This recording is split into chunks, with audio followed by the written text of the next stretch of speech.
Hey there, welcome to another edition of UP Power. Keegan Cooper and Kevin McNulty with you. And Keegan, we got a lot to cover. We do. With spring sports, postseason. What do you want to talk? Golf, track, tennis? We'll start there, and then we will widen our lens a little bit as we move forward through the next 45 minutes to an hour. Yeah, I mean, what a busy week for UP athletics, especially at the high school level. I mean, let's start with tennis. I mean, we both have seen a lot of teams in action this year. UP finals on Wednesday in Marquette. And the action there, you know, the best tennis that you see all year. You kind of wait for this, and those athletes went out and were impressive. Yeah, in Marquette, the story was all about Nagani, undefeated, and they win their 10th UP title in Division I in the last 13 years. It's overwhelmingly impressive, and Gavin Saunders was that guy, number one singles. All year long, he finished his season undefeated as an individual, and then obviously helps the Miners to an undefeated year as a team. And he was incredible in that number one singles final. He's been great all year. Also getting it done on the baseball diamond this spring. It's been awesome to watch him and, of course, the entire Miners tennis team. Yeah, no, Gavin Saunders kind of leads the way in that singles one spot. A huge shout out to head coach Kyle Sari and the program that he's built there. And when you go to Nagani's, you know, home tennis courts and you see the board with all their accomplishments and records and wins and things like that, the product of, you know, tennis and outdoor sports. So not a lot of time to practice and train all the time, but to get out there and be successful and work on things and see the improvement for the whole team throughout the whole season leads them to their 10th title.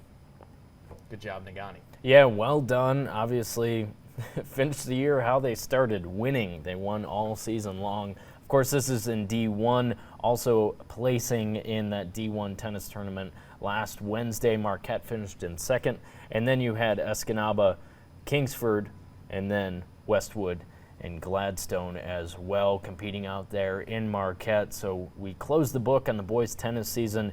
Nagani, your Division I champions, now in Division II. Those held at Kingsford last week. It was much tighter near the top. West Iron County, for the boys, pulls it out, 14 points in the final. They win the UP title in Division II. Right behind them, Iron Mountain with 13 points. And then in third, Ishpeming had 12 points. Also competing out there was Munising and Gwynn in Division II. West Iron County's had a strong week. We'll get to Danica Shamian in just a little bit, but D2 tennis, the Wycons, your champs. Yeah, and D2, when you look at that competition, really close, and it was kind of anybody's day to kind of shine, and West Iron County pulls it out, gets the win, but for those other teams, especially, you know, you look at Iron Mountain just 1 point away from, you know, having co-UP champions or having to have a decision on a way to decide your UP champion. So Division II was exciting to see that competition be so close down to the wire. Yeah, Iron Mountain being right there, and then we saw them win maybe a couple more baseball games in the postseason than we had expected. So strong spring for the Mountaineers as well. Want to flip it over to golf, recap the UP finals. Also held on Wednesday. It was a really busy day. Of course, your off day. Thanks for taking that off. Yeah, sleeping in and enjoying it. But it was a fun day out there. We'll start in D1 for the boys. Really entertaining stuff, but in the end, Marquette kind of just had it all day. They were on one, 300 points combined for their competitors. Really impressive stuff. And then you go down the list for the Sentinels. Caleb Chipolewski shot a 72. Right behind him, Bowden Moore shot a 73. Jack Pond shot a 75. So they had three guys under 80, and then Pavel McCutcheon shoots an 80 himself. They kind of breeze to the D1 UP title. Yeah, and, you know, seeing them throughout the season, you kind of expect this when you see how they've played at other courses and traveling around, and they get out there, and it's at home, so they're comfortable there, and they go out and they do what, you know, they've done all season is shoot their best. You know, I wish I could shoot like that, but yeah, right. Maybe being under 80 is foreign territory for the two of us. Yeah, you know. So you know, and impressive to see it at the level that they've been to consistently play at. When you look at what they've been shooting throughout the entire season, it hasn't just been like, oh, this was the first time that they've been in the 70s. Nope. It's been every week. Now you might have a week where you're not under 80. For me, that's every week. Yeah. But consistently shooting and going out there, and Marquette continuing to have success in that program. Yeah, even you think about Easton Aho was the 5th place finisher for Marquette. He shot an 86. Yeah. So all of 5 of the Sentinels were under 86 on the day. For some of these other teams, that would have been the second best round of the day for a team. So everyone contributed for Marquette. Some of the other scores that really stand out, talking about the top 5 right here. Cage Osterman from Baraga shot a 74 there at Marquette Golf Club on Wednesday. Brendan Jukery for Houghton as a freshman shot a 75. That is darn impressive. And you look at Shane Wallen, also shot a 75 for Escanaba. So a lot of great rounds out there on Wednesday, but it's Marquette kind of running away with it. Houghton came in second with a total score of 321. So the Gremlins were out there, led by Jukery, competing for sure, but it's Marquette getting it done. Those 5, like you said, led by Craig Moore, their coach. They left it all out there on UP Finals Day. You love to see it. Let's move to Division II for golf, and taking home the title, Hancock, 333 as a team. 15 strokes better than Jeffers and Hancock. They had these guys playing multiple sports a little bit here in the spring as well. Jackson Sinkowski shot a 77, so he was under 80 as well. And then Bryce Hanner. Seen him on the baseball field quite a lot this spring. Not messing with his swing, his golf swing, or his baseball swing. He shot an 83 as Hancock brings home the title. And the interesting thing for me is to see these athletes who are multi-sport athletes, especially in the spring, swinging a baseball bat and swinging a golf club. It's not easy to go back and forth. It's not easy to go back and forth. I remember when I started to play golf, it was bad because I was swinging like a baseball player. Sure, I still do. Yeah. I still swing a golf club like a baseball bat. What's your best club in your bag? Oh, it's a DiMarino 34-inch, 28. Drop 4. Yeah. Drop 4, yeah, that's my best club. But to see them be able to do that just speaks to the level of athletes that we've been able to see up here in the UP, and we consistently see. Copper Country has got some athletes, got some ball players, got some golfers, so going to be exciting to see what they continue to do. Absolutely. You think about Jeffers, who I mentioned, came in second with 348 as a team. They were all hanging around like 85, looking at their final scores. So that obviously contributed to a great team score. St. Ignace came in third in Division II. Another great day out there on Wednesday in Iron River as the D2 UP Golf Finals were wrapped up. And we'll go to Friday, the boys' results for Division III. A lot of great rounds out there as well. Everyone kind of contributing as the golf season is now behind us. Yeah, it is. I mean, it was quick. And you see that with spring sports where March, April rolls around and you're kind of playing, you're kind of fighting the weather. Thankfully, it's been warm and somewhat dry here in the last couple of weeks. Rain hold off for us. And then we're in June now, and the season has wrapped up. Yeah, absolutely. Think about D3, some of the top scores. Mid-Penn, Christian Van Dam shot a 76. His brother Bradley, I assume it's his brother, I'm making assumptions. Bradley Van Dam, 73 on that day, carrying Mid-Penn in D3. And then another one under 80, Brady Axford from Lake Linden Hubble. Let's talk girls. And at Wawanawin on Wednesday, it was all about Escanaba. 399 as a team, even wider margins than Marquette's win in D1 on the boys' side. Kingsford came in second with a total score of 421, but it was a great day for Escanaba, led by Camry Scott, who is the top finisher by 8 whole strokes. She shot an 83 for the Eskimos to win the UP Girls Golf Final in Division I. 83 is darn impressive, and that's the reason why the Eskimos took home that trophy. Yeah, I've been out to Wawanawin. It's not an easy course to play, or at least it's not an easy course for me to play. No course is. 83, impressive. Kind of sets the tone for her team, and is able to be like, hey, this is where we need to be, and kind of led her team to the UP title. Yeah, and then it was Grace Mackey from Kingsford, of course, the second place team, shooting a 91 along with Abigail Dart from Houghton. Abigail Luke Abby Luke from Marquette, she's going to play at NMU. She shot a 96 at Wawanwan as Marquette finished in 5th.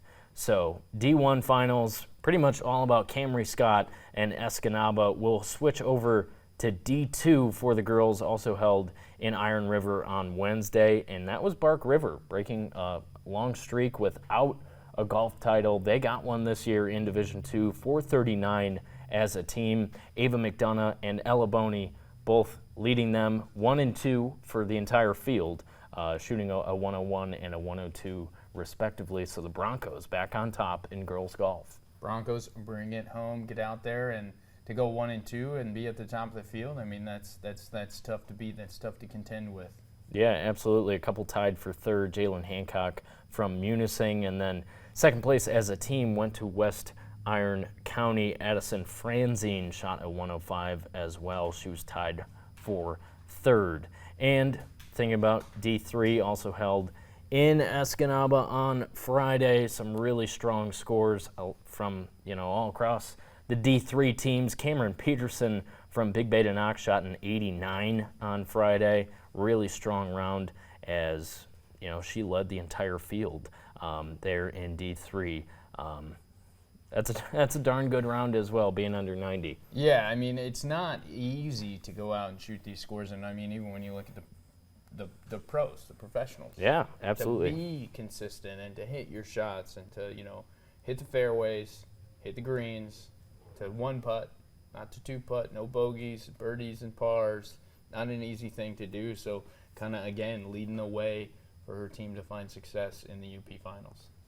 Let's switch it over to track and field on Saturday. It's always a great day. It was a little wet down there in Kingsford for a lot of the day. Everything went on as normal. I asked a couple of the athletes, about the track conditions. They said it was mostly fine. We did see a couple of spills. I don't know if that was because the form was kind of getting away from them near the end of some of those races, or if it was because of the wet track. But in Division I, Marquette brings home the title on the boys' side as a team, and you think about the 4x400 there, last race of the day, that relay, and they got it done. Jacob McPhee brings it home in the end for Marquette. He's the first one to cross the finish line in that race, and the Sentinels are your champs in D1 for the boys. Yeah, I mean, the 4x400, the illustrious event in track and field. Everybody loves it. Everybody watches it. And you look at that team for Marquette and, McPhee running the anchor leg.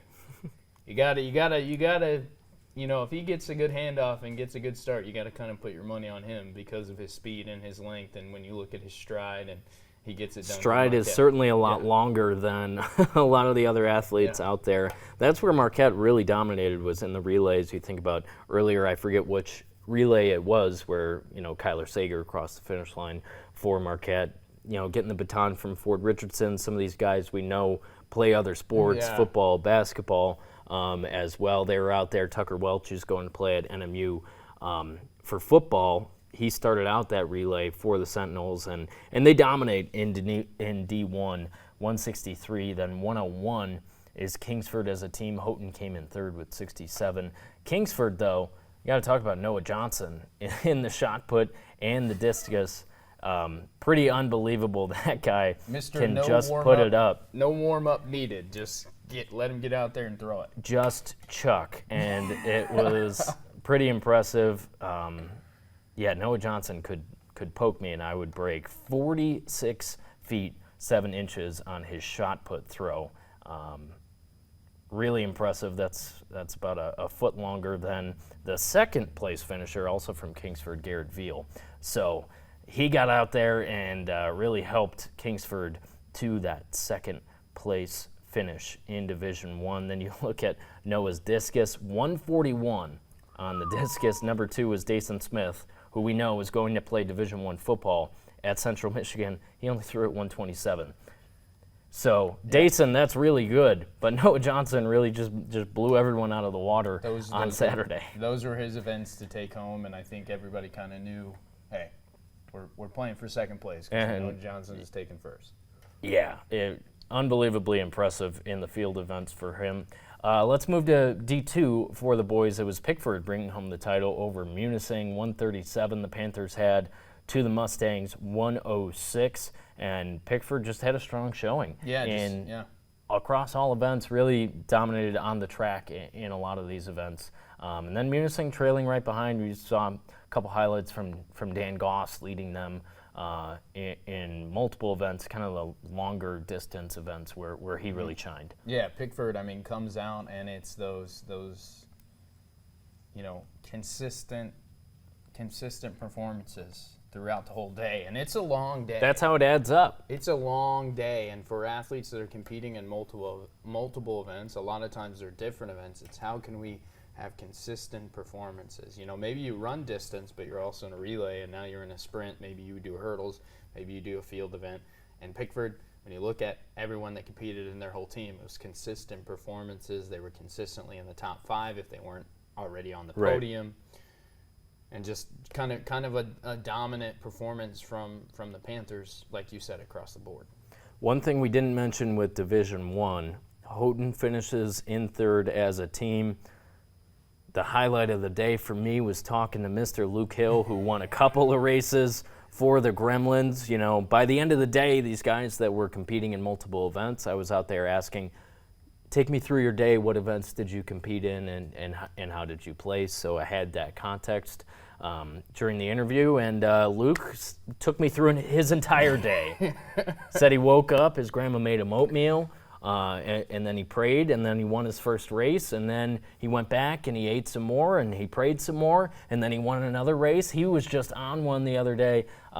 Really fantastic to see from Luke Hill. What was on his menu? He was eating bananas, oatmeal, yogurt, pancakes. Man, he had the full feast. He had it all out there, man. Whatever. And it led to results.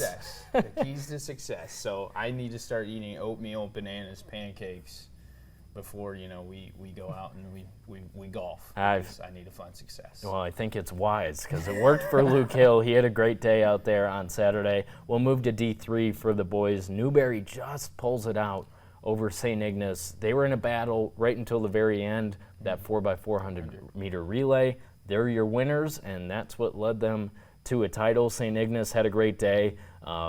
Spent a lot of time over at the pole vault where Owen Lester was your champion at 12.6.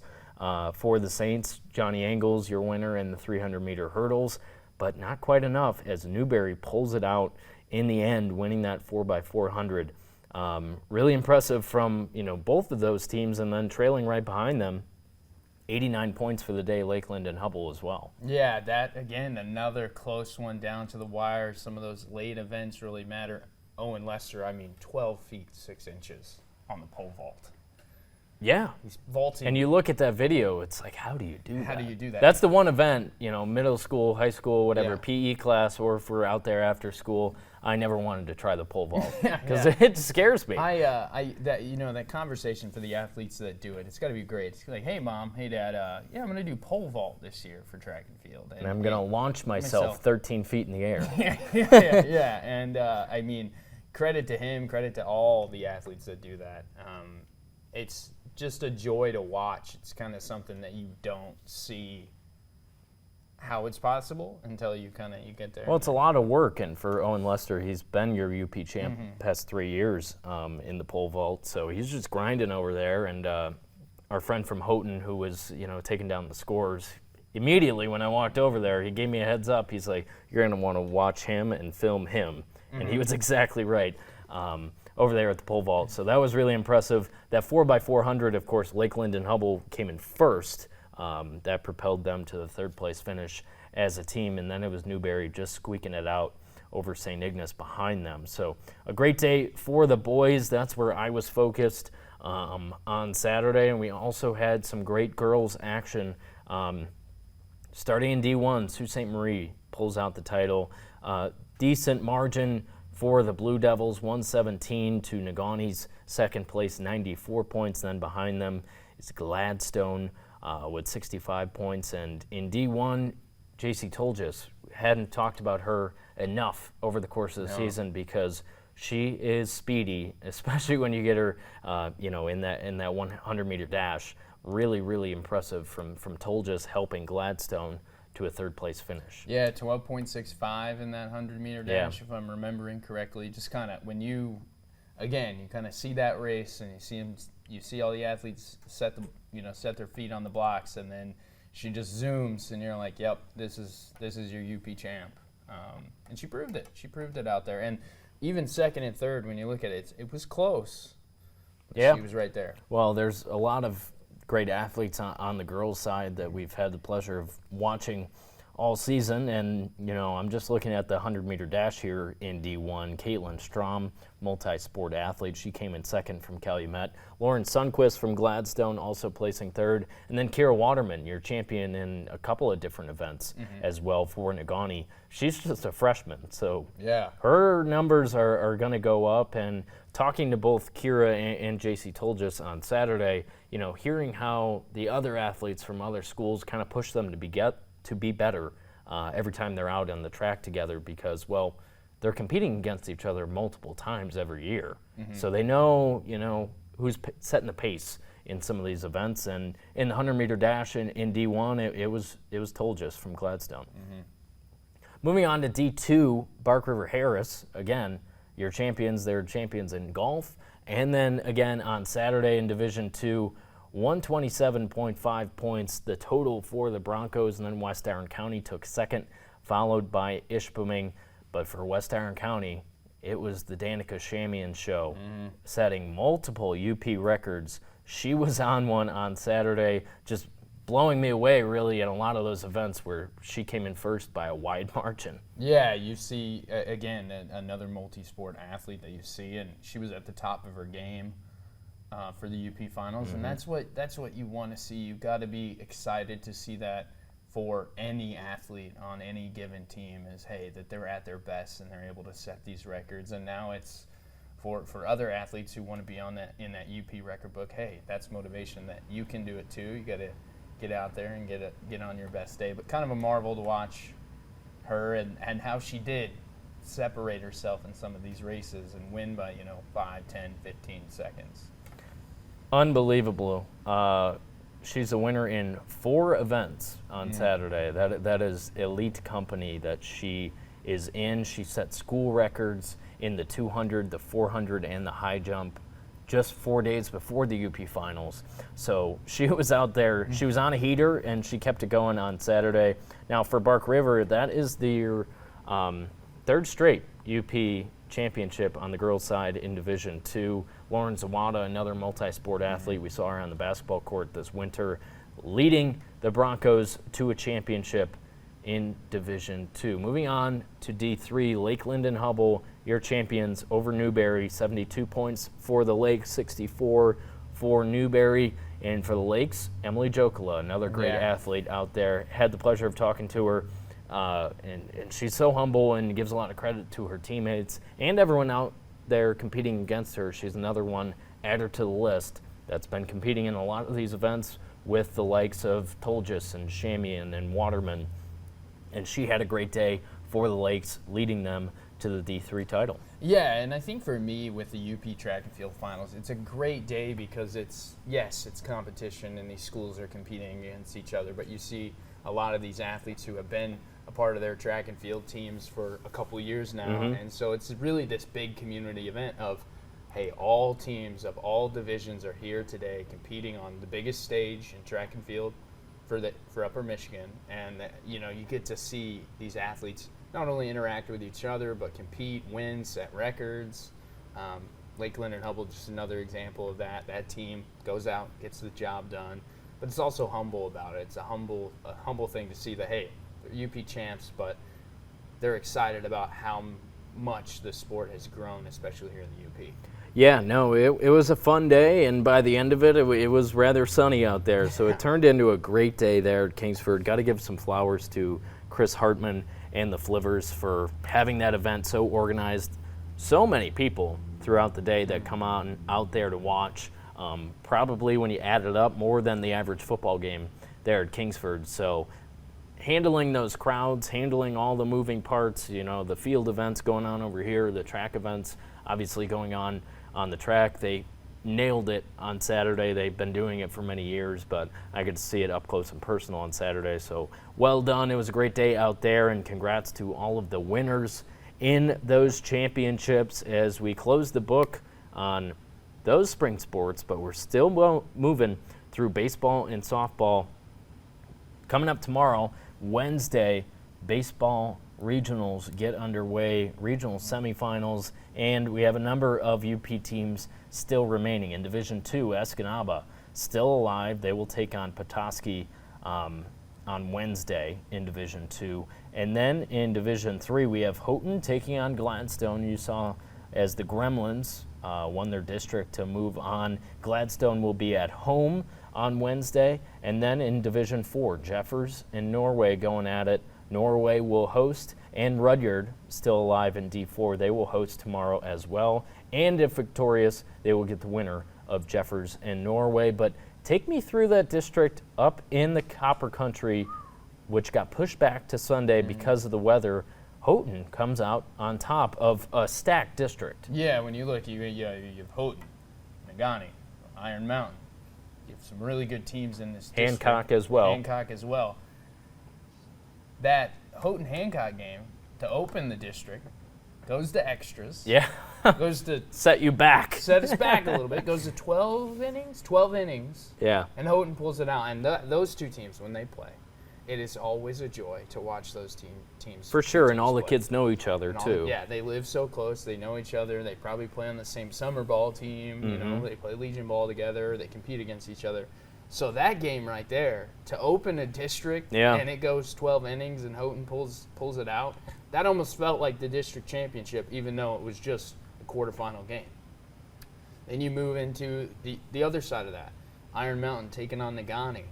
Upset alert. I didn't expect the Mountaineers to pull that out, but they did. Neither did I. But at the end of the day, Iron Mountain made a few more plays, scratched across a few more runs than Negaunee did. So hats off to Iron Mountain. Negaunee, phenomenal season. They had a great season. They played very well, have a lot of great athletes. Iron Mountain gets it. Then we move to... And we'll keep our eyes on Negaunee next year as well. They're bringing a lot of talent back. Of course, Gavin Saunders will move on to play basketball at Lakeland University, but Owen Cardinal among the minors that will be back out there next season. He was always great to watch because he'd get on first base, he'd get a single or he'd get a walk or whatever, and you're like, yeah, he's going to steal second. You just kind of knew, and then he gets to second, and you're like, okay, he's probably going to steal third.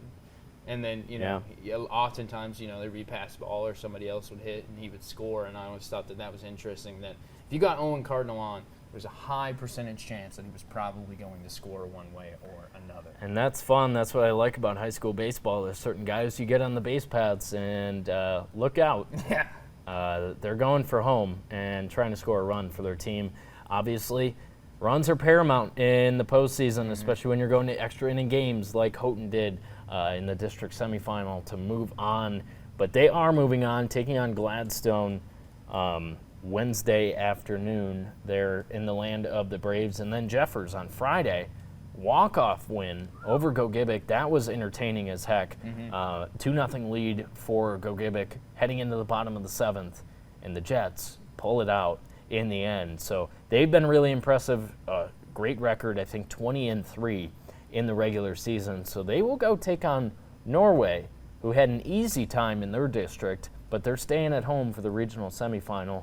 The Knights have a lot of firepower, starting with Alex Ortman and Ian Popp. Yeah, I mean, even catching the game last week, Ian Popp comes up and, puts one 375. The game's already kind of out of hand. Yeah, and then that was kind of the icing on the cake. He goes 375 to left center field and, gets a home run and didn't really expect it. And that ball got out quick.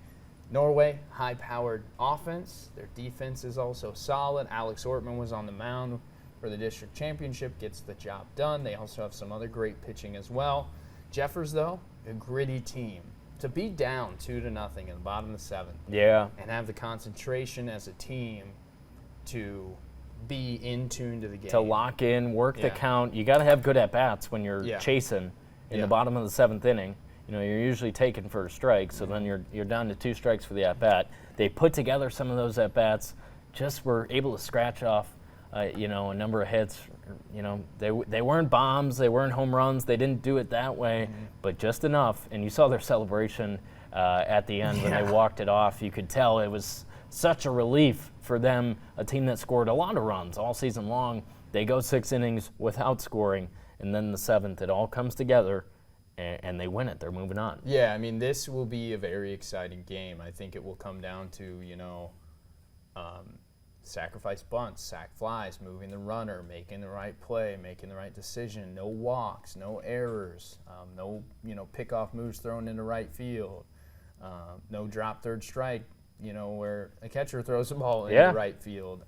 It will be a gritty game. It will be kind of down to the wire, and those are the games you love to see in the postseason. Both great teams, both had successful years, but who comes out Wednesday, early afternoon, evening, and gets the job done to head to the regional final? Right, and that will be held on Saturday. A lot of those going on downstate, but we will have coverage of the teams that move on Saturday. And you mentioned those tight games. It's college baseball immediately comes to mind with the way those games have gone tight down the stretch. Of course, there's 16 teams left in college baseball. We'll get to that in a minute, but talking about softball now, we got to wait till Saturday for these regional semifinals and finals happening in the same day for softball. So a lot of the same teams on the softball sides of things. In Division II, Escanaba still hanging around. Not a surprise because they might be the strongest team in the UP, of course, playing all the way up in Division II. But Grayson LaMarche,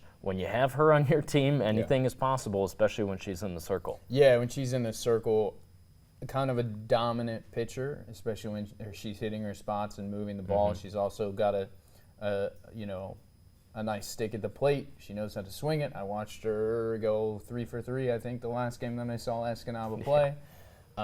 Struck out 16 of 21 batters. She's not to be messed with. Now, the key is to get on and get on early. And with a power pitcher like Grayson LaMarche, if you connect, that ball is going to go. That ball is going to go, and it's very likely going to go over the fence. So whoever Escanaba is playing, the key for that is can you scratch across a few runs? Escanaba is going to hit the ball. They also have a great lineup 1 through 9. So Absolutely. Yeah. You've got to be prepared for that. So they will face Freeland Saturday morning at Cadillac with a chance to go on and win the regional later that day. So we'll see what happens. Eskimos downstate in Division II. Then the same exact teams in Division III, Houghton and Gladstone, going at it on Saturday with a chance to come out of that regional in D3. And I have to shout out Houghton because I was there for their first ever district championship title for softball. They take down Negaunee. Not something that you expect to see. Grace Nardi was in the circle for the Miners. Had a great start. Negaunee puts up 3 runs. They lead 3-0. But here comes Stella Sumas and the Houghton Gremlins. They're down 3-0. They scratch across a run. Then Sumas goes yard. 2-run bomb to tie it 3-3. That'll help. And then she was great in the circle. 6 shutout, scoreless innings against the Miners. Another high-powered offense. They hit the ball all year long, but Sumas is able to get the outs. And there were some innings there where Negaunee had runners on second and third or first and third, and it's like, hey, one base hit, and this thing could potentially it's a different ball game, be blown open. But Sumas gets the job done. And here's one for you, Kevin. She has 2 home runs in her career. Both were hit during district play that day, one of which was in the district championship that helped the Gremlins get the first title in program history. Funny how that works. So the Gremlins moving on. They will take on Grayling at Gladstone on Saturday. The Braves will take on Boyne City. So if both teams are victorious, we could have a regional final between 2 UP teams. That would be Houghton and Gladstone. We'll see how it shakes out on Saturday, but that regional final game in that region set for 2 p.m. on Saturday at Gladstone. Then in D4, we have 4 teams left, and they are in the same region, so they're all going to be playing each other by the time Saturday evening rolls around. Only one of these teams will be left, and that's Gogebic, Bark River Hares, Ishpeming, and Hancock. Let's start with Ishpeming and Hancock. I've seen them go at each other earlier this year. 2 really strong teams. What are the keys for coming out victorious in that game? Both of them kind of breezed to a district title last weekend. Yeah, and I think they both also hit the ball very well, but especially when you get into these games, it's as your pitcher throwing strikes, you have to limit walks, have to limit the errors, right? And then you have to do the small things, right? I think especially when you get into district play and regional play in baseball and softball, it's a game of ebb and flows, and it's who has the most energy and who can continue that energy. So, hey, if you get a sac bunt down and move a runner to second, that's going to give you a little bit of energy. Can you get a base hit to score that runner? Who can keep the ebb and flow of the energy through 7 innings? And that's really tough to do, especially when you have teams like this that are, hey, they can brush off whatever just happened and move on to the next play.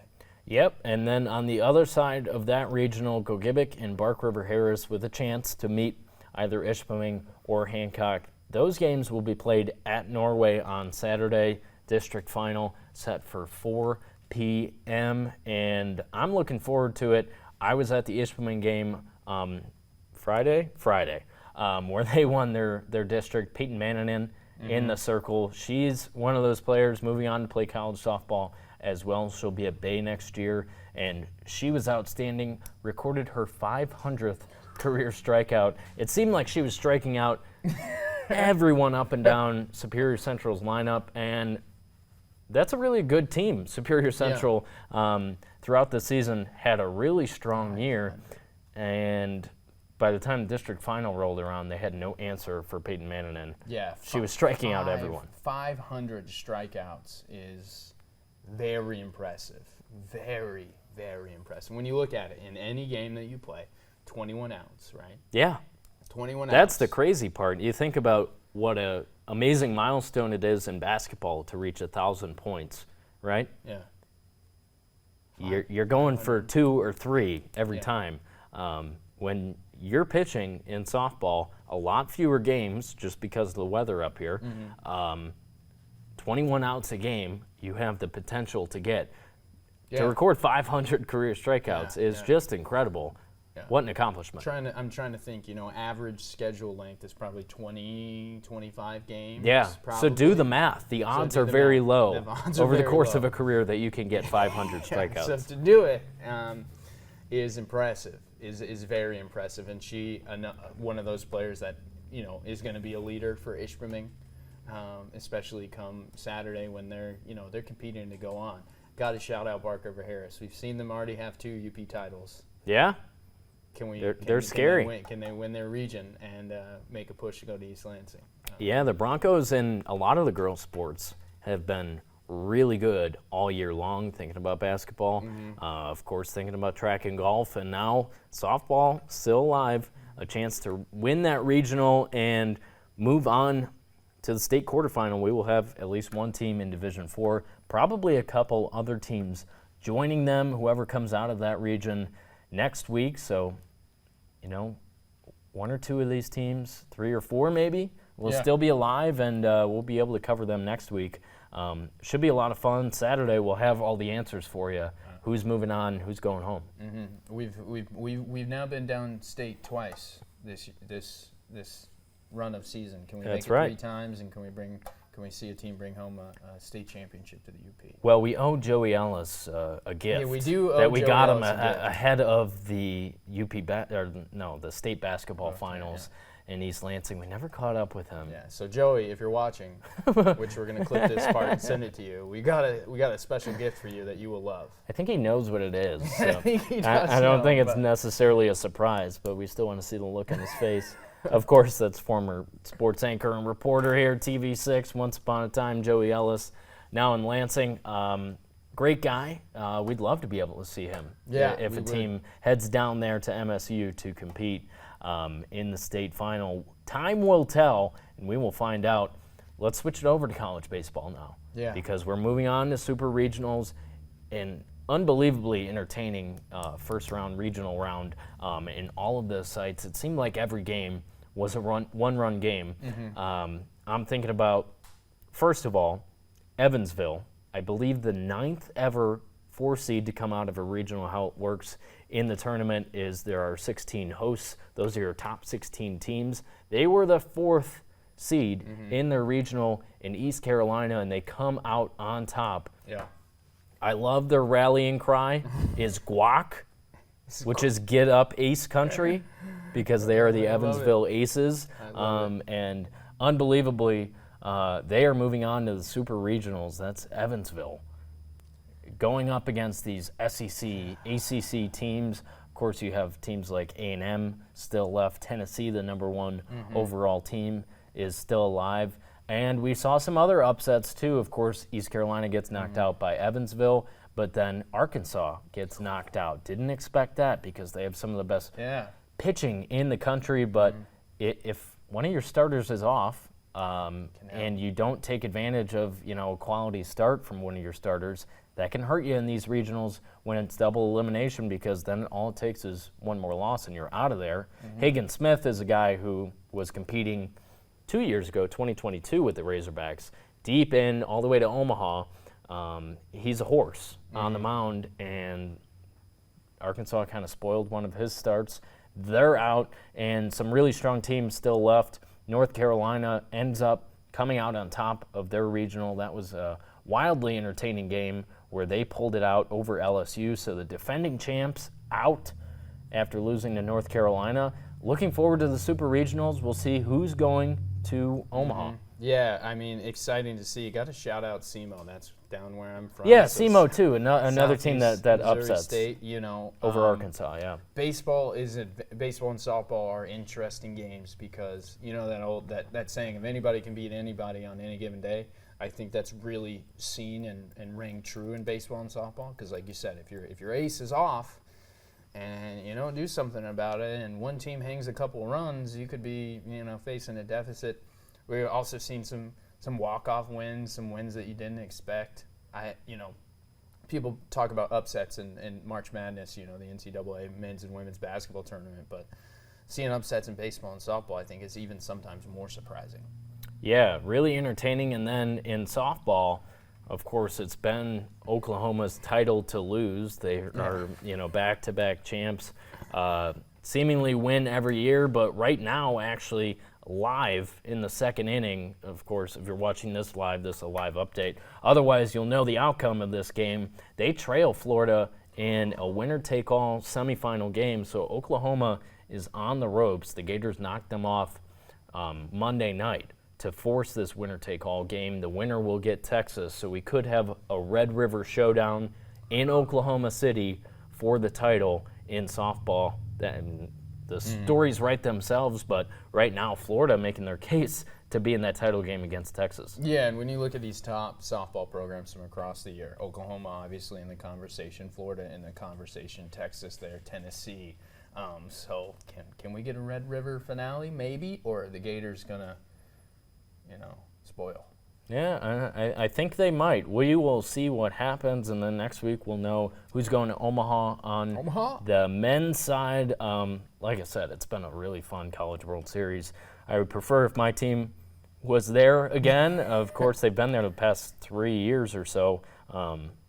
Didn't qualify this year, so hopefully the Terps are back next year. I'd enjoy this tournament a lot more, but like I said, it's been thoroughly entertaining. Before we go, we have to talk about another local update from Michigan Tech. They have a new women's soccer coach. Turk Ozturk was their coach for since 2020. He stepped down in January, looking for other coaching opportunities, wanted to move on from the Huskies. There's not a lot of ill will there. I talked to Turk yesterday, and he's searching for his next stop. But in comes Melissa Kuhar to lead the Huskies in 2024. And she's been around, and I think a good pick for Suzanne St. Regret at Tech to lead her women's soccer program. Yeah, I mean, when you look, she spent time as an assistant coach at Drury, and they've had success. They've, just recently in 2021, the GLVC championship led to an NCAA tournament bid, their first since 2007. When you look at Drury's overall records, don't quote me, but 39, 18, and 15 over 4 seasons that she's been there. So she's seen wins, she's seen losses, coming to a successful Michigan Tech program. When you look at what they've done, they've been in the GLIAC, tournament for the past couple of seasons. They've made the NCAA tournament. Now I think it's getting over that next hump of, hey, let's win the GLIAC and go into the NCAA tournament as one of the upper top seeds and get past the first round. Right, which would mean, of course, if they're going for a GLIAC title, competing with NMU, the defending champions, who we expect to be at the top again next year. So in terms of our rivalry series and our coverage of those games, that is a sport that we'll be paying very close attention to, because if the Huskies can kind of build off of what they did last year, of course, with a new coach in Melissa Kuhar, I mean, the possibilities are there, yes. 4 years at Drury, another D2 school, playing in the GLVC, which of course is somewhat of a sister conference to the GLIAC in D2. So new leadership for Huskies women's soccer. We'll see how it works out just a couple months before they get underway there at Curley Stadium. And we'll see what happens with that program. Sending our best to Turk as he moves on, but Michigan Tech, new women's soccer coach next season. So we'll gear up for that, and I think that'll do it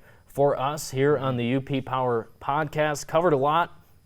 We'll talk more college baseball, college softball next week, and then we got to talk more Brewers as we move forward, because they are playing really good baseball. It helps when you're playing the Cubs and the White Sox because those teams stink, but they've been racking up the wins, now taking on the Phillies. That's going to be a really entertaining series. Monday night, they dropped the game against Philadelphia, the best team in baseball, and the Tigers still hanging out around 500, but we will have more time to talk about them as we move forward here through the summer. But thanks so much for joining us here on UP Power, and we will see you next time.